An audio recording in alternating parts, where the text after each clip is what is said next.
Bienvenidos, soy Fernanda Ortiz, abogada especialista en Derecho Fiscal y Empresarial. Y en este video te voy a explicar cómo proteger tu legado empresarial aun cuando ya no estés. En pocas palabras, aprenderás a crear un escudo de protección o, como lo llamamos en el despacho, un blindaje legal. Esta estrategia consiste en anticipar lo que ocurrirá con las acciones de la empresa en caso de que el socio titular fallezca y dejarlo plasmado en los estatutos o en un pacto parasocial. Un pacto parasocial es un contrato que se realiza entre los socios y únicamente tiene validez entre ellos. Aquí se establecen detalles muy finos que solamente necesitan hacer valer entre los socios, como por ejemplo si un socio quiere heredar su participación a uno de sus hijos y con base a lo que sí dicen estatutos cumple con el perfil, los demás socios no deberán oponerse y ejercer su derecho de preferencia. Esta aclaración se establece en un pacto parasocial y las características de los futuros socios en los estatutos, porque estos sí tienen validez frente a otras personas que no son los socios o accionistas. Con esto evitaremos que las acciones acaben en manos equivocadas y garantizaremos la continuidad de la empresa. En la práctica, uno de los errores más comunes es confiarse en los machotes notariales. Estos machotes son plantillas genéricas que utilizan muchas notarías para redactar actas constitutivas. Y no es que estén mal per se, pero suelen ser muy básicas. No contemplan supuestos complejos como qué hacer cuando un socio muere o a quién transmitir su participación, porque solo establece cláusulas base, las cuales deben estructurarse estratégicamente. La Ley General de Sociedades Mercantiles establece que en caso del fallecimiento de un socio, sus derechos no se van a extinguir. Las acciones se integran a la masa hereditaria y deben ser transmitidas a los herederos conforme a la ley. Pero una estrategia societaria detalla cuál es el perfil que debe tener un futuro socio, aunque sea heredero, y que si no lo tiene, los demás socios puedan ahora sí ejercer un derecho de preferencia para comprar la participación del socio que falleció u ofrecer un mejor postor. Tomando en cuenta que acuerdos deben ser entre socios y establecerlos en un pacto parasocial y cuáles deben plasmarse en estatutos para que tenga efectos ante otras personas, se debe tener una estrategia, porque según el documento es lo que vamos a poder hacer valer entre solo socios o ante autoridades y prospectos socios o accionistas. Sin embargo, si esto no se prevé adecuadamente, pueden surgir disputas entre herederos, socios, sobrevivientes y sobre todo problemas financieros u operativos que impacten negativamente a la empresa. En muchas actas constitutivas encontramos una cláusula de transmisión de acciones que establece que si un socio desea vender su parte, deberá presentar al prospecto a los demás socios, informar el precio al que se venderán sus acciones y el plan de pagos. Esta redacción es correcta, pero está incompleta. ¿Por qué? Número 1. Si estamos hablando de un socio fallecido, ¿en qué momento vamos a tener esa propuesta del prospecto?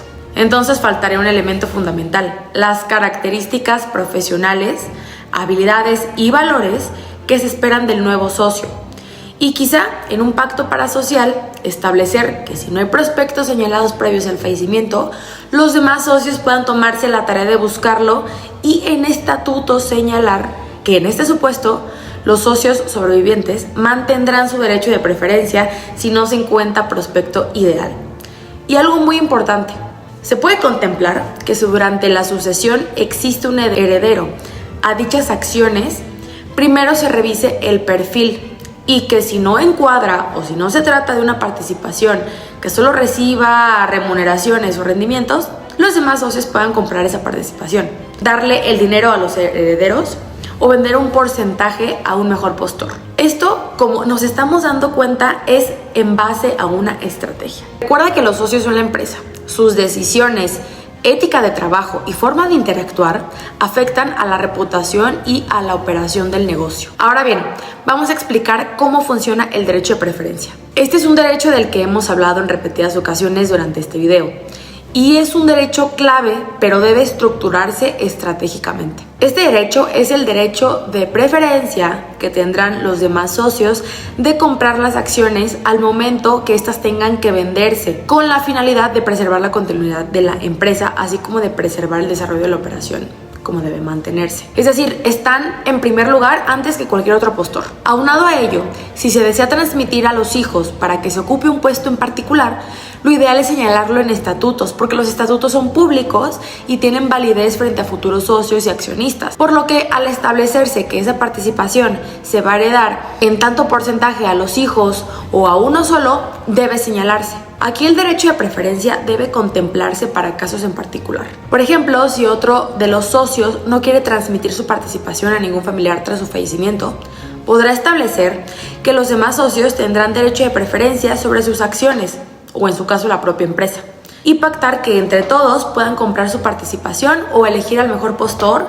para que en un porcentaje pues pueda ser para los socios de la empresa y otro sí se pueda vender, siempre y cuando se cumpla con el perfil y los demás estén de acuerdo. Ahora bien, ¿qué pasa cuando un socio muere y no dejó indicado a quién transmitir su participación? Mucha gente piensa que si un socio fallece, sus acciones pasan automáticamente a sus hijos. Sin embargo, esto no siempre es lo mejor, porque ¿qué pasa si los hijos no están familiarizados con la empresa o con el puesto que ocupaba su padre o su madre? En este caso, el peor escenario es que la participación termine en manos de alguien que no conoce el negocio, no se interesa en él o carece de las habilidades necesarias, lo que puede provocar un declive operativo. Si el socio que falleció ya no figuraba en la empresa, es decir, por el tamaño de sus facultades, estas eran pocas y recibía remuneraciones, esto se le puede dar a los herederos previo a que los demás socios cubran el puesto vacante y cada cierto tiempo se dé a la familia la participación que tenía el socio fallecido.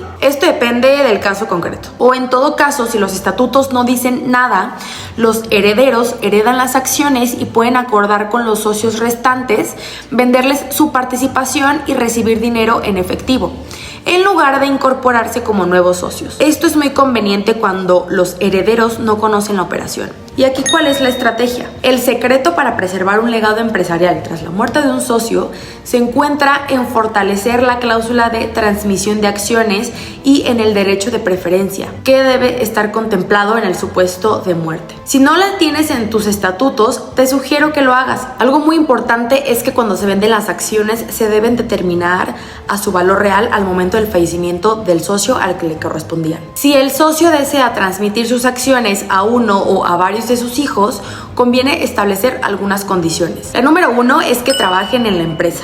Esto significa que conocen la operación, los procesos y al personal. Los líderes que entienden las habilidades y áreas de mejora de su equipo pueden levantar una empresa en momentos de crisis, ya que saben delegar tareas y reorganizar roles estratégicamente. Número 2.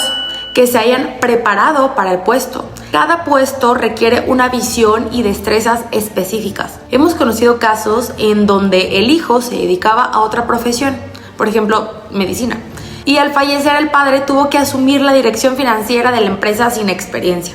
El resultado claramente ha sido desastroso. Por ello, la cláusula debe prever que los hijos designados demuestren capacitación o experiencia en el área que ocuparán. Número 3 es el derecho de preferencia. Aunque la intención sea heredar a los hijos, conviene dar a los socios sobrevivientes la opción de adquirir dicha participación si, como mencionábamos, los hijos no cumplen con los requisitos o el perfil, o en su caso si tampoco desean integrarse a la empresa. Este derecho de preferencia está permitido mientras no se limite injustificadamente el derecho sucesorio. Se puede pactar, por ejemplo, que los socios podrán comprar un porcentaje de las acciones y que otro porcentaje sea hacia los herederos, siempre que el heredero cumpla con el perfil establecido, si así lo requiere la empresa. Ahora bien, ¿qué pasa cuando los hijos nunca trabajaron en la empresa como lo mencionábamos anteriormente? En este escenario habría dos posibilidades. Número 1 es si el socio fallecido ya no figuraba en la operación, es decir, tenía pocas facultades y recibía remuneraciones, los demás socios pueden cubrir el puesto vacante y acordar con la familia entregar periódicamente lo que le correspondía al socio fallecido de remuneración.